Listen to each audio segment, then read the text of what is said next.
Hello नमस्कार. मी chocolate cake बनवला. Order होती मला चॉकलेट केकची, तर 1 किलोची. मग मी क्रम कोट करून बेस हे केला, आपला क्रम कोट केला पूर्ण. मग गनाश केलं थोडं. माझं गनाश चॉकलेटचं जरा पातळ झालं. मग मी असं थोडं म्हणलं की राहू दे आता. मग तर टॉपर बनवले चॉकलेटचे टॉपर करून नंतर ते सगळे पूर्ण लावले. थोडे डेकोरेशनचे मणी होते, मग मणी पण लावले डेकोरेशनचे. स्ट्रॉबेरी लावली. एक चुकून स्ट्रॉबेरी पडली माझ्या हातातून, उचलून परत लावली. मग असं आपल्या नोझलनी डेकोरेशन पूर्ण केलं चॉकलेटचं, आपलं चॉकलेट केकचं.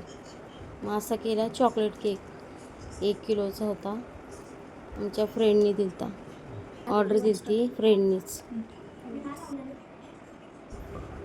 तुम्हाला हा केक आवडला तर लाईक करा, शेअर करा, सबस्क्राईब करा.